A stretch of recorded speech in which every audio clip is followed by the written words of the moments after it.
go. What's up, everyone? Welcome to another episode of the Cream City Curveball. I'm your main man, Justin, down here in hot North Carolina. Pipe bomb into good land. And that Introduce would our leave me. guests. Tommy Wirtz here in Canada's ashtray right now of Green Bay. Yeah, man, we got Tommy in the building. Tommy Baseball, the living legend, had a great run on the post-game show with Timmy Allen, man. Tommy, just tell our fans, for those who don't know this man, a little bit about yourself, what you're up to, what you got going on, my brother. Yeah, I mean, maybe not a great run. It was a run. It was a walk. Maybe a jog a little bit.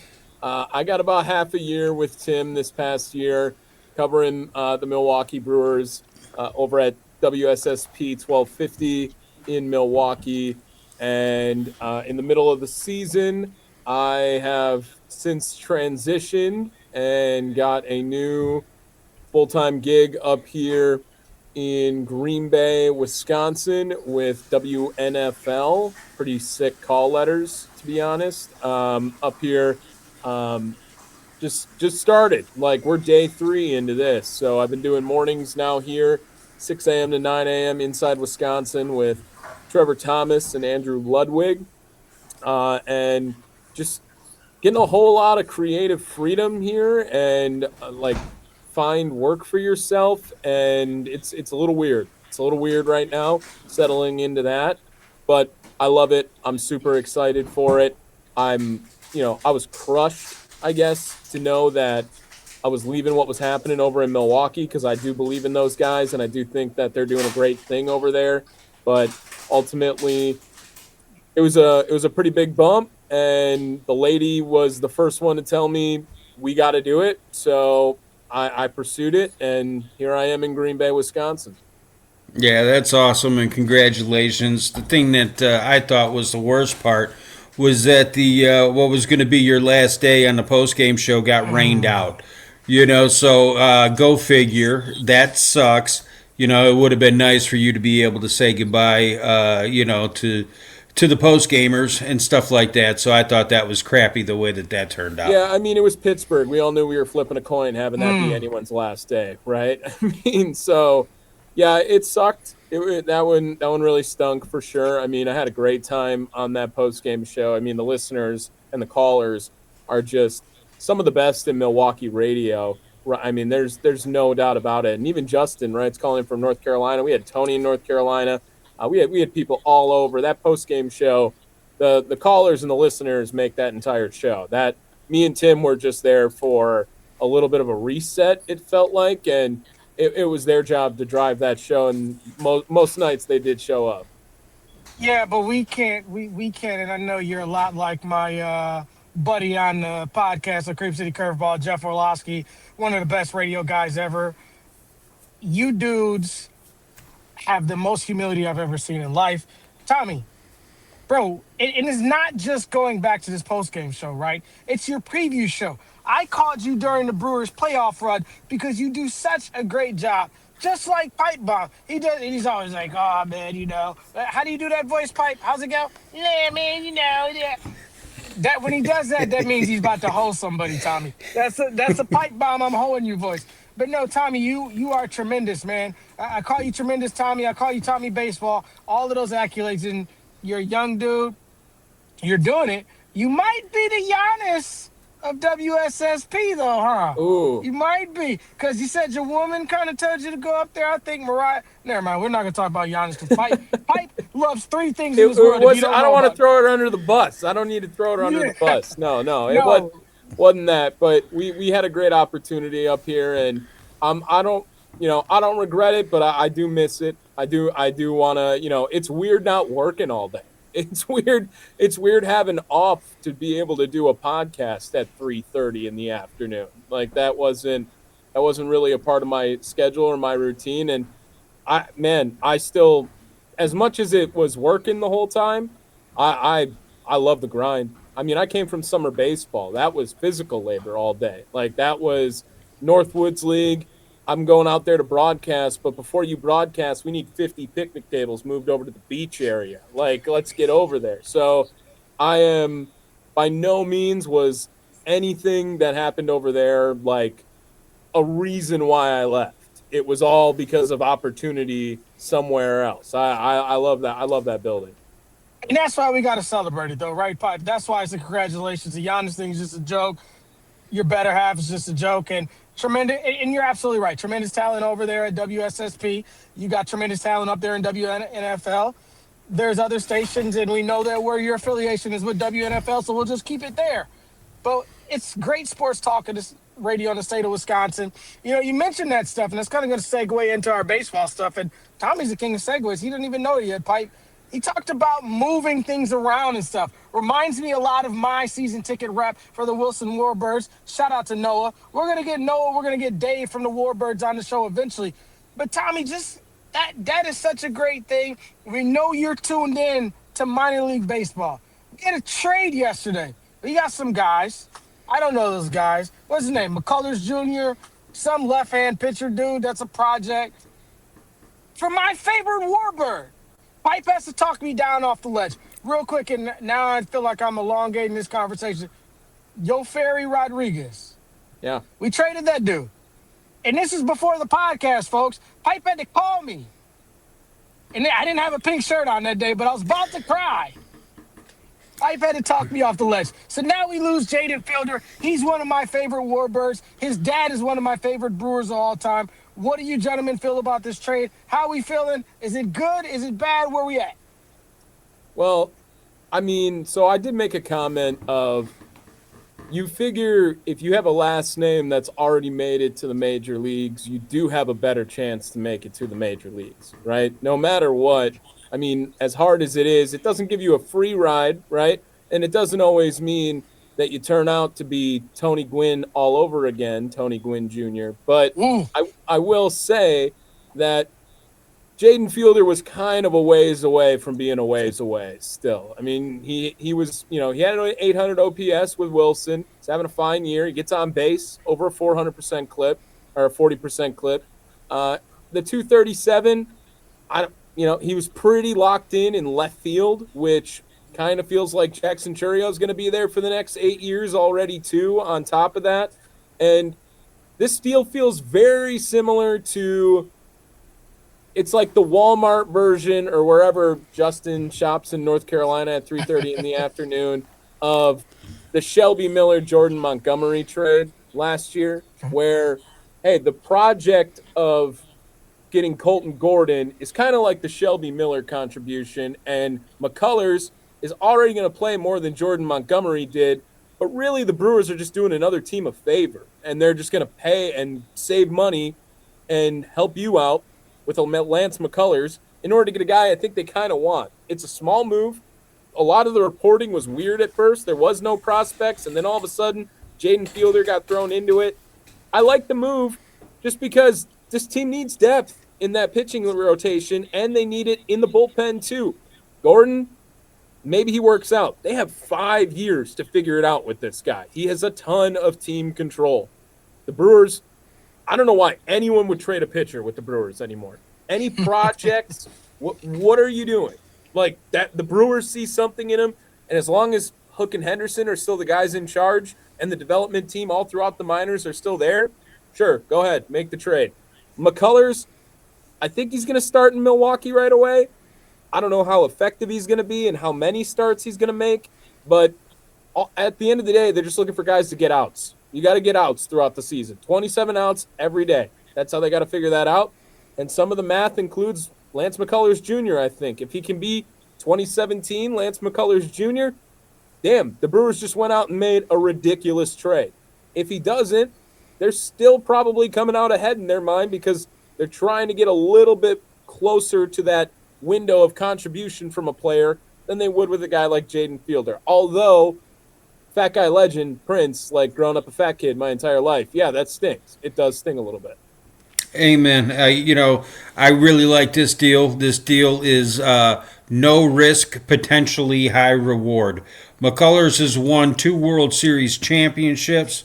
The dude, I think he started a game 7, so he's been there, done that. We've seen the Brewers come up short, playoff time and time again, with the fact that their trophy case is empty. So, do I think that losing Jaden Fielder is a big deal? No. Obviously, I love his dad, one of my favorite Brewers of all time. But I think that when it's all said and done, Greg Jones, RIP, had a more productive MLB career than Jaden Fielder is going to have, and that's with the last name. So, I don't think it's any big loss. I'm sorry that it breaks your heart, Justin. I know how sensitive you are. That's why you wear pink all the time, because we all know that real men don't wear pink. But so I hope this doesn't make you cry. But see ya, Jaden, and let's go McCullers. Let's get some innings, man. Let's eat some of them up because our boys are overworked. They need a little bit of a break. Hopefully, he can eat a bunch of innings for us. I mean, have you ever had a friend like Pipe Bomb? Pipe Bomb's the type of friend, man. You've been working out. You start with the new trainer. Hey, Pipe, I feel like I'm looking skinnier. You're still a fat ass. Hey, you get this girl, and she's probably in the middle, right? She's not quite a fat broad, but she's not kind of a skinny broad either. Pipe's like, oh no, she's a big broad. She's a fat one. She's, hey man, I got this car, man. This car is great. It lacks a lot. Oh, that car is a piece of shit. That's the type of friend that Pipe is. He just basically kicked me in the balls. You know what? I'm upset. I don't like the trade. I hate the trade. Jaden, and this is my problem, Tommy. I live down here. Wilson's around the corner. Zebulon was even closer. I bond with these guys. Yo, Ferry was asking me about going up to Wisconsin. Where should he eat? Do I know any barbers and stuff like that, right? And then now the guy is gone. And it sucks. But guess what? I was wrong about Yo Ferry. I hope I'm wrong about Jaden Fielder, man. I agree with both of you gentlemen. Especially, man, Tommy says it so nicely. At least he didn't tell me that my baby was fat and ugly. He just said, hey, maybe the baby is this way over this way. It's a little bit here or there. Pipe's just like, you got an ugly ass kid, and that kid is on the spectrum, and he's gonna be tearing up the things. He has Tourette's, and he's gonna the bad stuff you want in life, right? But it's okay though, man. I would never say anything like that. If I was a hurtful individual, I would ask, why the hell would Yo Ferry ask you where a barber was with your bald ass? But, I didn't say that. I didn't say that at all. I wouldn't even think that, Justin. You know me better than that, homie. It sounds like you guys are just friends. It's not even type of friend. That's just what friends do, right? You kidding me? Like, there's a reason I'm wearing a hat 24/7 too. I need you to see what's going on back there. I cannot. I've never once been like, oh yeah, I think I'm losing weight, and had people on the other side be like, we can tell. Like, everyone. It's been like, good. You're trying. Good tries, guys. Good tries. If anything, that's probably the nicest it's ever come out. So let's keep it right here in my backyard of Wilson for a second, man. We know we got your boy Frias out there. Let's talk about Wilson real quick for a second, man. Because Wilson, same night when Tommy got rained out, stupid Dumpberg. We'll call it Dumpberg. Shout out to my guy Dr. Mooch that lives in Pittsburgh, but we hate your city, bro. It's trash. Wilson had a rain out that night too. Oh, I'm sorry. They actually finished the game. We got out of there about 12:45 in the morning. 11-10 walk off. I tweeted you out a picture of your boy Frias. But Tommy, you are a minor league wizard. Just talk about Frias. Talk about some of these guys you see down there. We just got another Evil on the team. And just share your Wilson Warbirds knowledge for our followers, if you don't mind, my friend. Yeah, first year of Wilson. How's the stadium over there? I haven't gotten to check it out in any way. Absolutely amazing. We got to get you and Pipe Bomb on a field trip down here. You'll have a great time. Yeah, well, we can't talk about the fat bros because everybody's taken care of on that, but you got me. The Alexander Frias, like, that guy is going to be really good. I am very excited, easily the most excited about Frias in Wilson right now. The guy destroyed the complex league to a ridiculous level that was a pretty big sample size. It was 120 at bats, and he was hitting 450, and he was slugging 1200, and he's come to Wilson. He's 18 years old and still doing his thing, playing serviceable baseball the entire time over there, and good at the same time.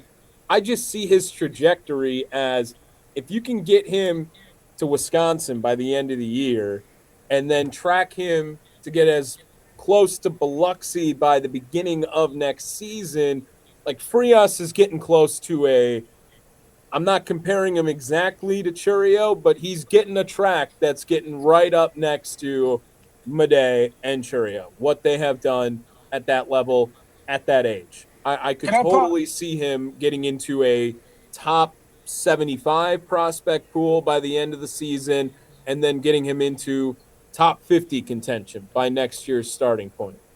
Can I pause you for 1 second? I'm sorry, not to cut you, Pipe. Just real quick. Tommy mentioned Biloxi. I think it's raining there right now. Okay, go ahead. It literally rains every day in Double A Biloxi. It's Oh my ridiculous. God. I believe they've had 25 different rain affected games this year, which I don't even know how that's possible. I don't understand it. And yeah, the rain out situation in Double A is ridiculous to talk about. You mentioned the Ables now. Brady had a slow start, gotten a little bit better throughout the year. Now his brother gets to join him. That could be a really good thing for both of them. And the Brewers obviously investing highly in both of them, as while Brady was technically their comp A pick, so it's not really it's like a round of its own. I mean, it might as well be a first round pick, early second round pick. They invested in Brady Abel, and now Trey becomes their first round pick here in 2026. There's some people kind of thinking that it was a reach on the slot.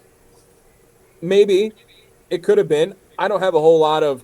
I don't really quite know how to evaluate high school athletes in Corona for or in California rather for for baseball. California baseball is just different than everywhere else. So I worked out there for a season. I got to watch some high school baseball, and they just have so many more resources out there, and that is that state's sport. So drafting a guy from California makes sense to go out and reach for someone if you really like him. Plus the circumstances that they had with Brady being there already, yeah, why not? Hendel Fry Encarnacion, that guy continues to rake as well over for Wilson. Jose Anderson, another guy who just wants to hit a bomb every time he comes to the plate. The Brewers farm is loaded. I mean, these are guys that would easily be top 30 guys in many other organizations. According to, I believe it was ESPN's prospect rankings updated after the MLB draft, the Brewers and the Dodgers were the only two teams that did not draft a newly drafted prospect into their top 10. Like every other team has now added to their top of their farm system through this year's MLB draft. And the Brewers, I mean, they got a steal in the second. What's his name? Spencer. His name's escaping me right now, but the TCU kid, he was a top 25 prospect in this draft, like by a lot of accounts. A lot of people thought that guy was going to go earlier in the draft, and I could see him ending up in Wilson sooner rather than later for Justin to verify that as well for me. But the Warbirds, man, they started off kind of slow, and they've gotten hot after the first 3 or so weeks of the season. And there's a lot of fun names there. Obviously, we were following Jaden Fielder quite a bit on the leadoff show just because of the last name. But you know, he had a walk-off hit the other about a month ago for him. He's Prince's kid.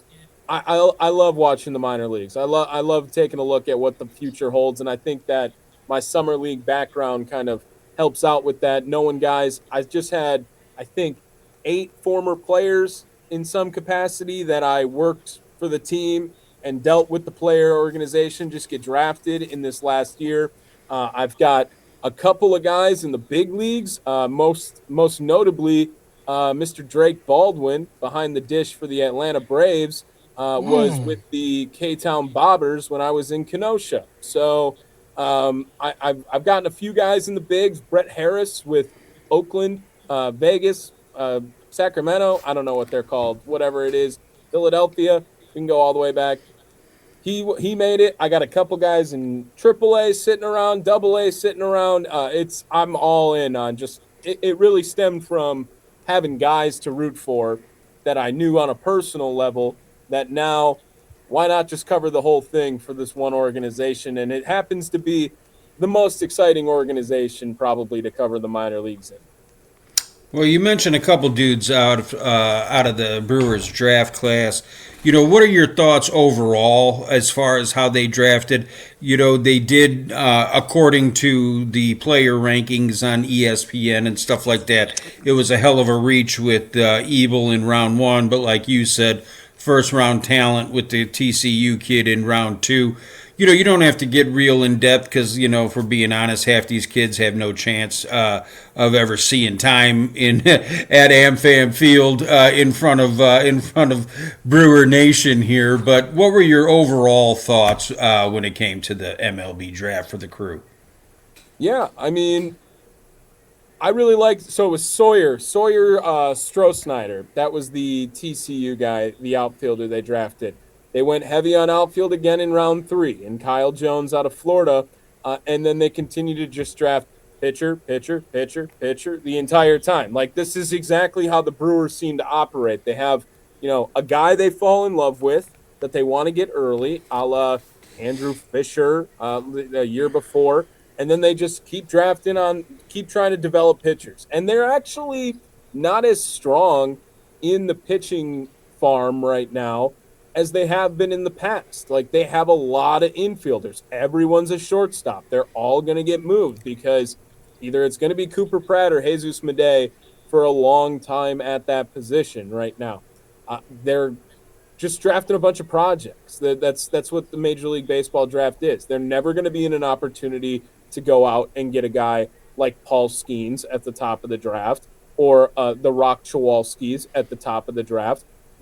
They're too good of an organization, and so they rely heavily on player development. So they're going after guys with stuff. They're going after guys with velocity. They're going after guys that they feel like it's a high risk, high reward, or a high risk, high reward type prospect. And, they've been doing that when they were drafting high up. I mean, go look at Corey Ray back in the day. You remember Corey Ray was the savior of the Milwaukee Brewers when they drafted him. He was a fifth overall pick out of Louisville at the time. And everyone thought when Corey Ray gets to Milwaukee, that's when we can start taking this shit seriously. No, never panned out. Doesn't work out that way. They also invest much more in the Dominican Republic. They went out and they drafted guys out of their international pool, or rather signed guys out of their international pool. Jesus Madej, Luis Pena, Jackson Churio. These are all guys, they invest heavily in that part where people say, hey, Brewers don't spend a whole lot of money. When it comes to the scouting department, they probably spend more than a lot of organizations as opposed to trying out and going in, making the deal for a Juan Soto or a Shohei in free agency or a Kyle Tucker, because you can do something like that. The Brewers farm, it's just loading up on a lot of projects and pitching that they kind of need in their farm system right now. Now, those are all great points, man. Real quick, Corey Ray, man, I remember that dude as a Oh, Mudcat too. That was another one of mine pipe that I, said a couple times. I think he's a third base coach now. Correct me if I'm wrong, for the Washington Nationals, if I'm not mistaken. Got a little start down here in the Myrtle Beach Pelicans and whatnot. Hey, one quick note on Jaden Fielder. The funny thing about him is even though he was traded pipe, he's just down the road in Fayetteville now, so I can still see him for a couple more weeks or whatever. So, real quick before we get out of here, well, not get out of here. Lord have mercy, pipe. I'm running before I'm crawling here. Tommy, and you mentioned the Wilson Warbirds, first place team, Biloxi Shuckers, first place team, Wisconsin Timber Rattlers, first place teams. Just talk about the minor leagues in totality, if you will, for a second. I'm super excited about Braylon Payne. That's my guy from down here, ex-Carolina Mudcat. And then, of course, Andrew Fisher he's just doing crazy things. But just give us a rundown on the entire minors before we move on to some of these said people that we can't get. It's the best farm in baseball. I mean, there's just no doubt in my mind. You go look at any publications with it. You watch them on the field. You follow along on Twitter, however you want to do it. The AAA level is not quite that exciting. So you have Caro, You have Luke Adams hanging out down there in AAA. There's a couple of fringe pitchers that are going up and down that we've seen major league time from already. Your Coleman Crows, your Carlos Rodriguez. The AAA team, I would say my two favorite to watch out of there are Adams and Caro right now. Luke Adams, I think that guy's good. I think he is good at baseball. He had a really slow start. He was kind of banged up. I think he has first base major league potential. Unfortunately, I think the guy in Double A Biloxi, Blake Burke, is probably going to be better in the major leagues. And then Luke Adams is going to have to prove himself. And really, this last like 3 months or so of Luke Adams has been doing that because Blake Burke's been hot all year in Double A Biloxi. And we were talking about the Wisconsin Timber Rattlers last year about how, man, that might be one of the most exciting teams to watch in minor league baseball. Well, now all of them are in Biloxi, and now Double A Biloxi is like one of the most exciting teams to watch in all of baseball. Obviously, Andrew Fisher is my favorite of all of them. You've seen my Twitter. I've kind of turned into Andrew Fisher Twitter Central at this point right now. It feels like the guy just hits nukes. And I don't give me anything about his strikeout percentage. I do not care. I do not care about how much he strikes out. He has the best OPS in minor league baseball of anyone at any level. He is the best OPS in minor league baseball.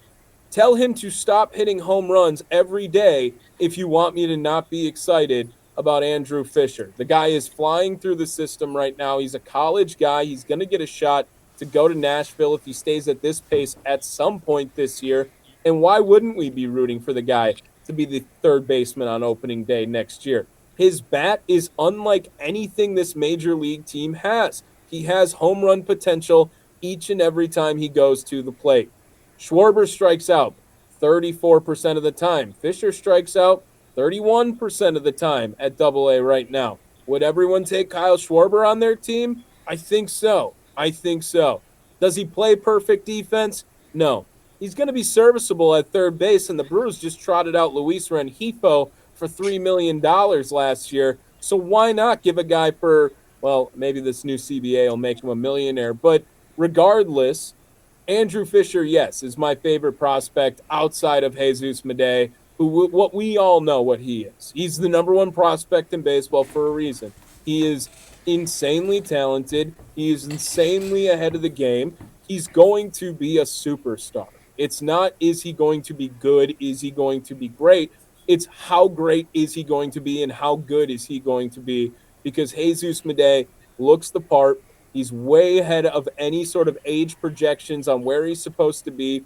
He's the youngest guy in Double A baseball, continuing to do his part each and every day for Double A Biloxi. And, throw in maybe one of the biggest rising prospects in baseball in Josh Adamczewski.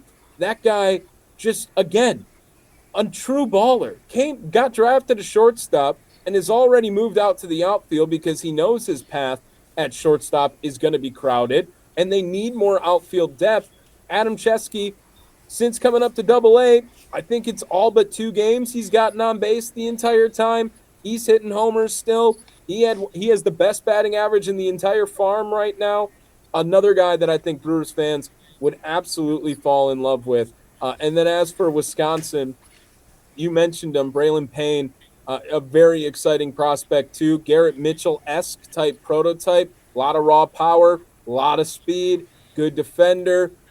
Strikes out a little bit, but Braylon Payne is the best outfield prospect they have too, outside of Josh Adamczewski. Luis Pena, I think we could go to the next topic if you want to start talking about Luis Pena, because he's good. I like what he does, but there's a lot of people projecting him that he's going to move to the outfield because of how crowded this infield is too. And if you want to go out and make a big splash, you're going to have to trade away big prospects. And Luis Pena would be the first prospect I throw out there if you're trying to make any of the big splashes that people want to make. He's a top 20 prospect in baseball, had a great year last year with Wisconsin. This year, has had some weird health episodes that we still don't really know what happened because I'm just not buying that it was 75 degrees out in Indiana and he got heat exhaustion when he was growing up in the Dominican Republic his whole life. Like something weird was going on over there, man, and I don't know what it is. Now, if we don't know, I don't think that's a big deal. I'm pretty sure that if there is something big, everyone already knows about it. Everyone in Major League Baseball already has some sort of insight on Luis Pena has this, and you can't touch that prospect. But it's not affecting his rankings at all. And still having serviceable year, still exciting. Just played third base in the Futures game with Jesus Medea at shortstop right next to him. I saw the rumors of the Washington Nationals are getting ready to trade away James Wood or CJ Abrams, both if they would like to. And there's no one in the sport who can outbid the Milwaukee Brewers if they want to go out and get big time names like that. Yeah, we'll talk about the free agents here in 1 second. The Adam Chevsky guy, I am a known DH Gate fan when it comes to my jerseys. I prefer them to come to me on a boat because they're a lot cheaper that way. Adam Chevsky, I put his jersey on layaway at the Brewers team store. I plan on paying one letter off of his name every month. So in about 3 years, when he comes up to the bigs, hopefully I've got most of it paid off there. But really rooting for him. You mentioned Jefferson Caro. I'm all out on him just because I've heard his name year after year after year after year, and we've seen like he can't even beat out Gary Sanchez as backup catcher. What's the deal with this kid, man? Are we ever going to see him? Is he ever going to sit there and play any kind of meaningful baseball up here with the Brewers? I wouldn't slander Gary Sanchez all that much. I kind of like Gary as a backup. I think he's got to chill on the ABS challenges. I can give you that much. Yeah, I can. Look, Wrong. by the way, the Brewers just suck ass at challenging ABS challenges. So you can be mad at Gary. At least he has the cojones to be like, I don't believe in that call. Meanwhile, every other Brewer has never seen the strike zone before ever in their life, it feels like, to this point. At least Gary's is all over the place and has an idea in his head what it looks like. The Brewers, I know they have the least amount of successful ABS challenges as a batting team, and Gary Sanchez has like top 5 most correct challenges of any ABS batter this season. So the Brewers just don't challenge when they are the batting team. And they're a much better team at ABS if you don't include Gary's numbers. But the rate they do it, it's just ridiculous. To get to your point about Jefferson Caro, so 2 things. One, Marco Dinges at Wisconsin, that guy is going to be really good too. Very good raw power. Another guy behind the plate. Caro's coming off the injury, but Dinges is right behind him in the rankings, and another guy who's going to be competing for a top 100 spot next year. He's that good. He is a very good player. Jefferson Caro is kind of suffering from Tyler Black syndrome, where it's just every year this guy named Tyler Black is popping up on prospect rankings, and you're thinking to yourself, is he going to be a part of this team? Is Tyler Black going to be here full time? And then he gets a cup of coffee, and it's a little disappointing, and you send him back down, and you're going to wait. He's still a prospect when he's this age. And then he comes back up, and you send him down again, and you're thinking, all right, like, he's not putting up Castanera numbers even when he gets here. Like, is this a 4A player, or is this guy not going to be involved in the big league club at all? Finally, he gets up here. He does something for the first time, and now he has to get sent back down because it's too crowded. Jefferson Caro, coming off the shoulder surgery, I do think Gary Sanchez is a better fit this year. I do think Jefferson Caro can be with the big league club next year. And they're going to have to keep him around if they don't have a plan for William Contreras. Contreras has one more year after this year. A lot of people would argue that he should be getting some sort of extension, but I also totally get the crowd that says He's going to be 30 years old and he catches every day, and you probably don't want to invest a whole lot of money in a player like that either. I think Jefferson Caro is going to be on the big league club next season. I don't think he should touch the big league club this year, regardless of all the time he's already put in AAA. I am excited to see Jefferson Caro, but I do understand the Marco Dinges hype as well with Wisconsin. He's just probably 2 more years behind Caro. Okay, all right. Well, and I didn't mean to. I'm definitely not slandering Sanchez because he's good at what he does. He's got some power. He gets every challenge He wrong. adds a little like veteran badassery to this team too. Like, of everyone on the Brewers, Gary Sanchez is probably in the top 3 dudes you don't want to fight on that team. Like, Trevor McGill's probably at the top of the list, just behemoth of a human at 6'8", like absolutely a psychopath. And then after that, I would go Wild Bill too, man. Contreras. Maybe I could see that. I could see that too. But is there like any doubt in my mind? Like, I know he just got DFA'd, but Easton McGee was the first 6'6" guy that I was like, I will throw hands right now with Easton McGee. I got no problem no doubt in my mind that I could punch Easton McGee in the face and get away with it. Okay, so which current Brewer could you beat in a fight? And you can't say Joe Zero because we all know that little Joey ain't doing nothing. Matter of fact, rank them. We do the ranking stuff. Rank your top 5 who you could get. Oh, wow. Okay, well, I'm going to preface this with probably going to lose all of these. But best chance to win in a fight, I can go with some of those. You gotta put the small guys. Like, Frelick and Lara are definitely at the top of the list. Like, I am larger than both of those dudes. So give me Frelick, give me Lara as those 2 guys. If Lockridge still has the messed up knee, I'll do that. But if he's got a healthy knee, I'm out on him. Brandon Sproat on his worst day, like Brandon Sproat when he's in full sad Sproat mode, I think anyone could take him. He just completely shuts down. That also gives me some sort of vote of confidence. And then maybe I'll lose, but just from personal beef, like, give me Ashby.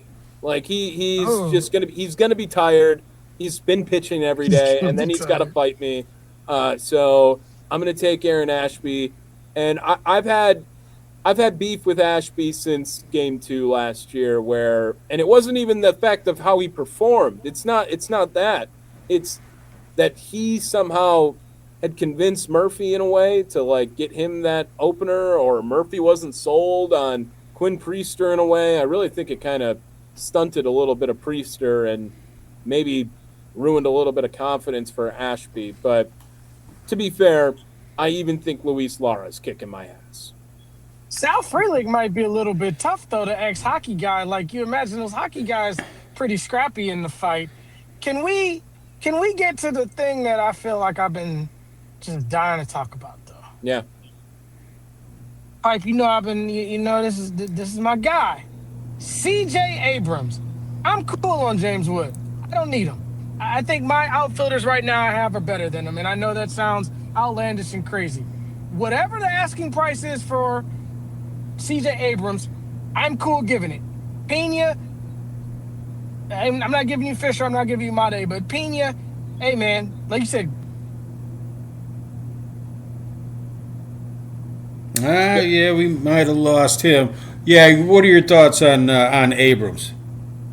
I tweeted out, I think he's just my number 1 want list right now. I got you back, Justin, but I'm going off of it saying he's my number 1 on the want list right now too for Brewers baseball. I mean, we've all how are we going to completely switch up in saying that we need to upgrade the left side of this infield for the Milwaukee Brewers? That's what we needed. That's what the Brewers are. That's what all Brewers fans are asking for. And Joey Ortiz, I know Pipe doesn't want to root for him in any way, but damn, he is fun when he's good. He is fun. He's a fun Brewer to watch. Playing defense, and when he gets something working with the bat, CJ Abrams, however, you're talking about 20 homers and 60 runs batted in now and an 850 OPS out of a shortstop with control. Still has 3 more years. And the Brewers have so much shortstop depth. If they're looking to just repeat it with anyone, they can do that. Now, if they start to ask for an arm, there's a couple guys out there that are available, but it really makes the Brewers farm thin at that position. They do have a lot of control on their major league arms to this point.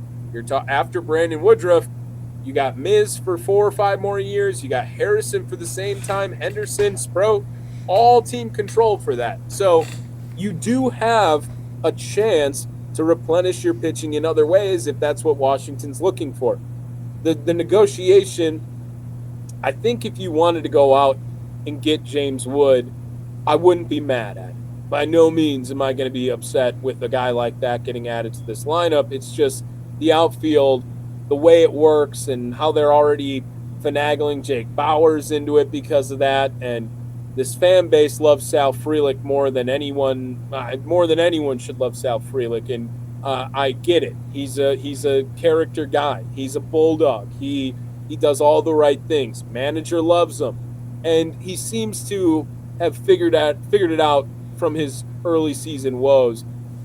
But CJ Abrams, that's a guy that I brought up months ago with the Brewers in trade conversation over at the Fan, and I thought that he would be an amazing guy to go out and get. He's a main part of the Juan Soto trade that happened back with San Diego and Washington.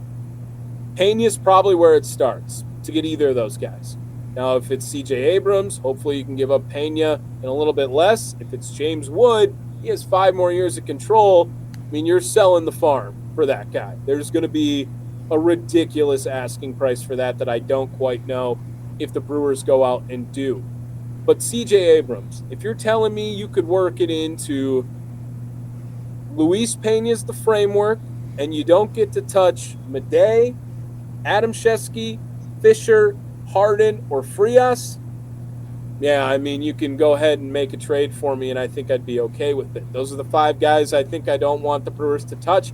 I would like them to pick one of the catchers, whether it is Caro or Dingus, to not trade in there as well. I don't think they would give up 2 in a trade, and Keeper Ruiz has been there for quite a bit now in Washington. I believe they gave him an extension. I would start with Pena. I think you get rid of one of the shortstops.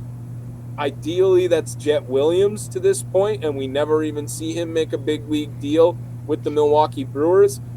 And I would love to try to avoid giving up any pitching because it is thin. But if they want Thompson, the number 14 prospect, J.D. Thompson, in their system, if they wanted Dorchis, who's another guy who's in their top 20, Josh Noth, whoever it is, I don't want to give up Tyson Harden either. I like what he does for Nashville to this point. I think he's going to be a big leaguer for this Milwaukee Brewers team next year, and you might even see him this year to a point if there's any more injuries that happen to it. I would start with Pena. This is a guy who also last year was saying like Pena was toe for toe with Madej last year. Toe for toe. I know he didn't hit the ball quite as hard, but all of his numbers looked identical to Madej when they were with Wisconsin at the point of last season. I just really think that the Brewers, if they were going to go all in, there was no shortstops available. There was no one on the left side available that gave anyone any sort of juice. And now Washington has just said, we'll trade CJ Abrams. Do you think they would have redone that Cooper Pratt deal if they didn't have that information from earlier before and go out and get him? I don't know. It just seems interesting.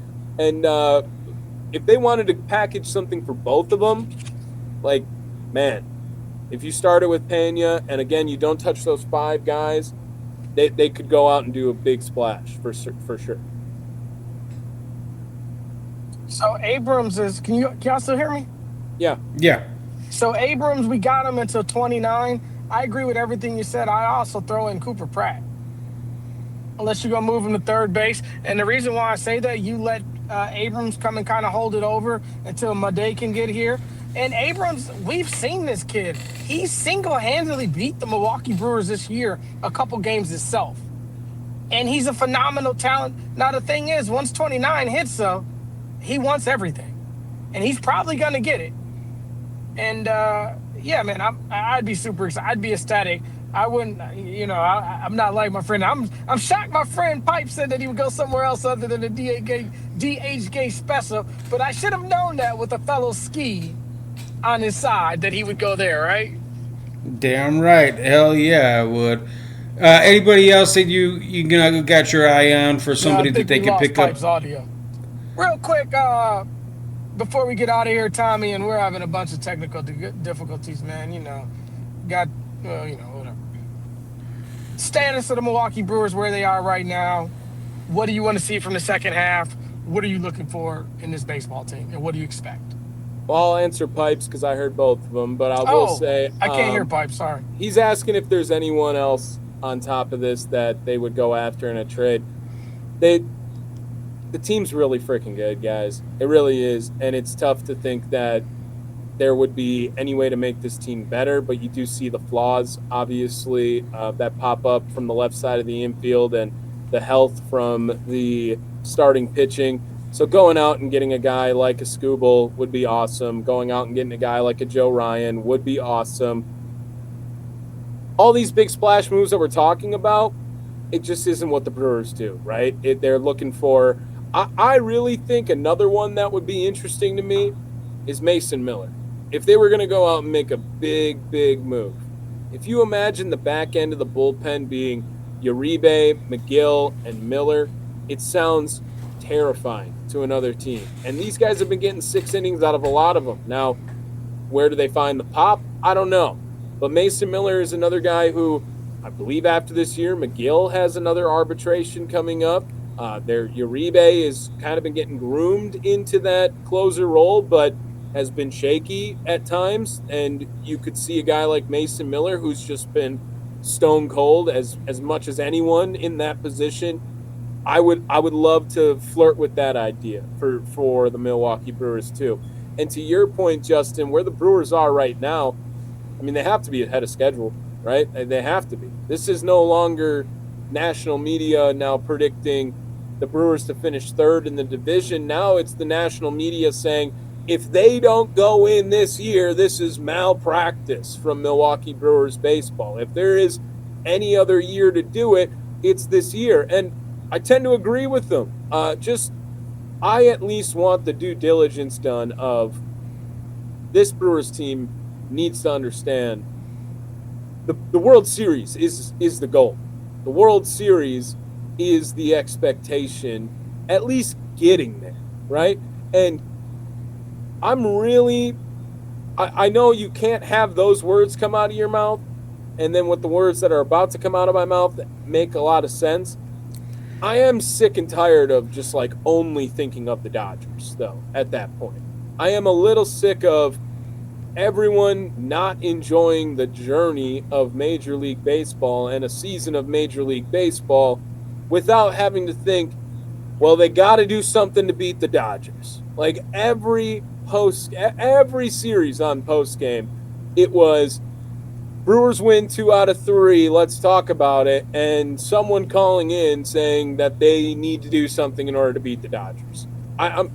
They're just going to have to beat them on the field when they get there. In fact, no matter what they do in the front office, it never beats them on paper. It never does. The Dodgers team on paper will beat anyone else's team on paper. You have to beat them on the field. And I think this team has a great shot. I see that Jackson Chourio goes up in a leadoff role into that position. They moved Yelich down a little bit to give a different sort of feel. The pitching staff is as good as it's ever been in my lifetime for the Milwaukee Brewers to this point. You got to just beat them on the field. So if you think there's someone that you can go out and make a move for that will translate to on the field a better product, hell yeah, go do it. I want you to make that move. In fact, I trust this organization whenever they make a trade. It's worked out more often than not in their favor. For the past, I don't know, X amount of years here, the Brewers don't lose a whole lot of trades. They just don't. So they make sure they're calculated, and they make sure that it's the smart thing to do for the organization at that time. But I need them to know that this fan base is hungry. Like, this fan base needs a World Series title. And this year, there is as good a chance as they have had. As good as last year was. It really was last year. It felt like that Cubs series, in a way, at least for me, felt like a World Series. Like, I don't want to say it was the fan base that it felt like a World Series, but I really just didn't want to lose to the Cubs. Just did. After that, let's see what happens. I just didn't want to lose to the Cubs. And I won't speak for all of Brewers fans to say that's what the emotions were, but I know I'm not the only one that felt that way. I know I'm not the only one that just said, as long as we get past the Cubs, you can't let Craig beat you in Milwaukee to go advance in the postseason. That was not an option. And now I couldn't care less. I don't want, if they get eliminated in the divisional round because they went down swinging, they went down swinging. They got the first one. You got to make sure that you're just doing everything in your power to get better year in and year out. And maybe that is with the trade this year for the Brewers, but they're in a great spot. They're going to be a playoff team. They have the best starter ERA in all of baseball. They have the second best overall ERA in all of baseball. They're a top 7 team in runs scored as well as runs per game. They're in a good spot. It just has to get here. We have to be patient and enjoy the journey. Yeah, I just don't understand, because we do this every single year, who the Brewers going to pick up and all this kind of stuff. And it's going to be a McCullers trade. No risk, potentially a decent you think reward. That's it? You don't think there's more coming, Pipe? I do, but I think it's going to be another no-name reliever. They're not going to make a big deal. The Brewers don't do that. And, it's, the way that I sit there and look at it, it's like with the Packers. You're going to be in contention or win the division every year, and you're going to get knocked out of the playoffs early. And that's kind of how I am now with the Brewers, especially at the trade deadline. Nothing's going to happen. Or, there will be a move or two moves of, oh, who the hell is this guy? I think I might have heard of him. And, very Brewer-centric moves, and the guy comes in and usually 9 times out of 10 contributes and does well.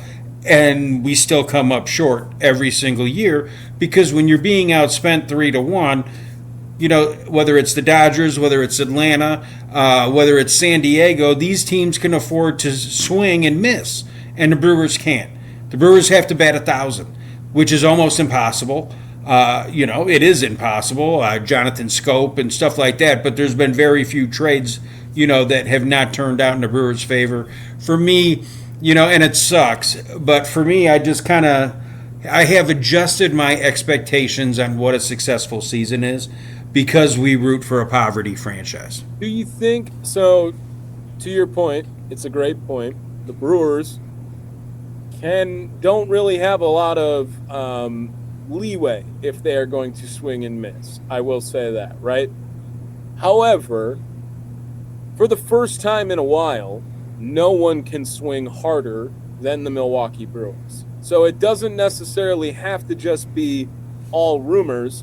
If the Brewers call up and make a phone call to whoever, for whoever, their system is deep enough to trade for 99% of Major League Baseball. Like, that's how ridiculous their farm is. I truly believe that. Now, if you hear that, you also think, well, why not just wait it out and see what happens after this CBA? Because Major League Baseball better hope that the Brewers don't have a salary floor and a salary cap with the current system they got right now, because they're going to win multiple World Series in a row with the roster that's coming up. It's all about patience, too, with this Brewers organization, to what they have waiting in the wings. And I know that you can say they have 9 top 100 guys, and you can immediately say, well, probably 3 of them aren't going to work for sure, right? If they got 6, that would be ridiculous. And now let's even go down to 4. Let's just say 4 pan out to be really good. That would still be a ridiculous return out of a top 100 system. And that's with batting 500 on them. I am convinced that this Brewers team at some point is going to have to swing. They're going to have to. The pressure will amount to them to where they will have to swing. And I'm just saying, to this point, I don't remember a time where the Brewers were the team that could swing the hardest. There's no other team that can have a better return for the other team than the Milwaukee Brewers. Now, would some of it be irresponsible to trade as much away as I'm saying they could? Absolutely. You shouldn't. The conversation ends if Jesus Madej gets brought up. They're not touching him. No, it doesn't matter who it is. But there are guys in that system that are very valuable. And there are major league proven talented teams that are going to shop away stars at the deadline. The Brewers can go get any one of them. So if there's a guy you really wanted, I just want you to know the Brewers can get him. And so you are allowed to be upset with the Brewers, because it's not a point at all that for at minimum a rental, the Brewers can get any player you could imagine at the MLB trade deadline outside of, your Judges and Otanis that aren't going anywhere, right? But anyone who is not under a long-term contract, who is still under team control, the Brewers can make a package to go out and get that player. I promise.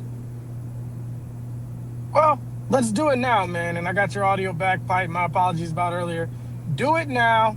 Win the World Series. We got the living legend, Tommy. Terrific Tommy. Tremendous Tommy.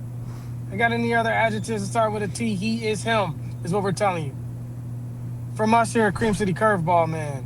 Tommy, congratulations on the promotion. Congratulations on doing your thing in the morning. And congratulations on just being a great Wisconsin radio guy with a plethora of talent and futures in front of you, kind of like our Milwaukee Brewers. I appreciate it. The kind words, I do.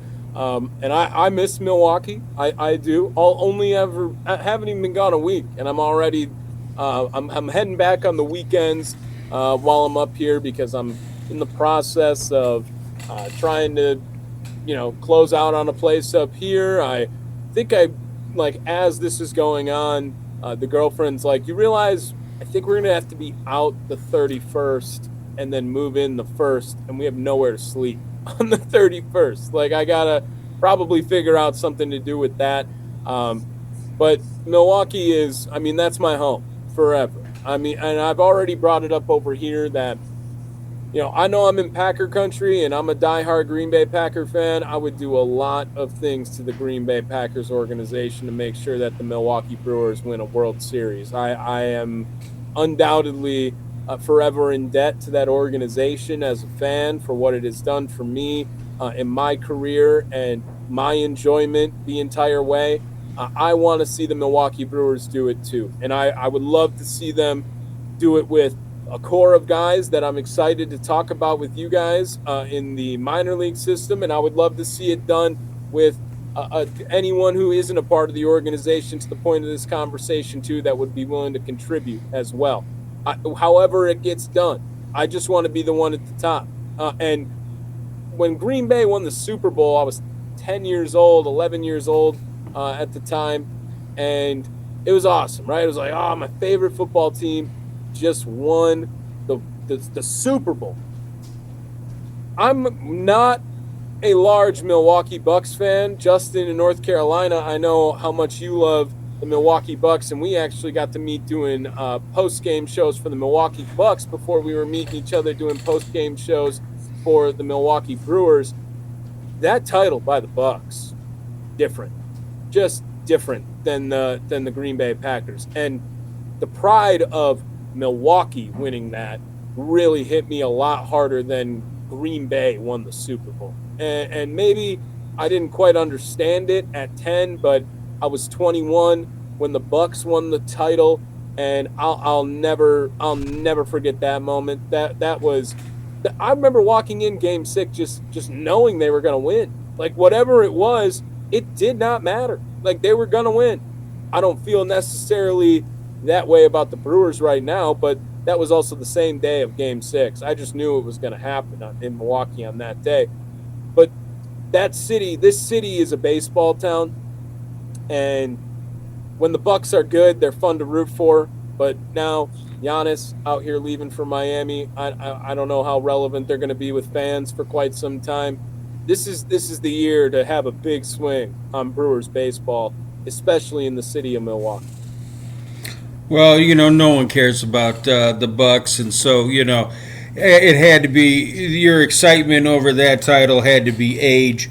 But now that you're up in Green Bay, living the high life as a morning show guy, all high and mighty and all that kind of stuff, after your big promotion, just don't lose sight of the fact that, and don't get poisoned up there. We all know baseball is the number one sport in the world, and then football comes next. So don't let those the Packers poison you up there and get it twisted on what sport is greater. But the fact that you were only 10 when the Packers won the or won a Super Bowl means you're young as hell, just a little baby. I know. But, I didn't really want to. I didn't want to say it at first, but the words were already coming out, and I figured I better set it up that way. But yeah, made us feel old as crap. Gosh. I know. AARP card. Here we come. Right? No, but man, that's a great segue. Last night we recorded our first Packers podcast. Tommy, Cream City Chalk Talk. Be on the look for it, man. Tommy, we got to do this again, brother. 1 hour is not enough time. We need more Tommy words. Anytime. I love staying connected to the city of Milwaukee. Like I said, I kind of feel like a plant up here in Green Bay. We got Andrew Ludwig, however, still coming up in the mornings from Milwaukee, but he's a Franklin guy. I mean, that's like Tyler Hero saying he's a Milwaukee guy. We know you're from Greenfield, bro. Chill out, okay? You don't have to say Milwaukee when you try to do that. I'm talking, I was born on 27th in Oklahoma, okay? Like, that street gets you anywhere in the city of Milwaukee. I am from Milwaukee, so I am all in on talking Brewers baseball. I'm all in on showing love for that city. No matter where I end up, and I've been a lot of places already to this point, and Green Bay is actually not even close to the furthest I've moved away from that city. Somehow I always find my way back because I do know that place is home. Best city on earth, man. Yeah, we really appreciate you, Tommy. We appreciate everyone that's listening. Whether you're listening live, right? You used to do it with Pipe, and you probably used to do it with Tommy, so we'll include Tommy in it. Whether you're listening in the shower with Pipe and Tommy, whether you're going to bed with Pipe and Tommy, we appreciate you listening. Man, this has been Cream City Curveball. I'm your man, Justin from North Carolina. Pipe bomb in the good land. Tommy Wirtz up here in Titletown. It's a Cream City Media Group production. Go Brewers.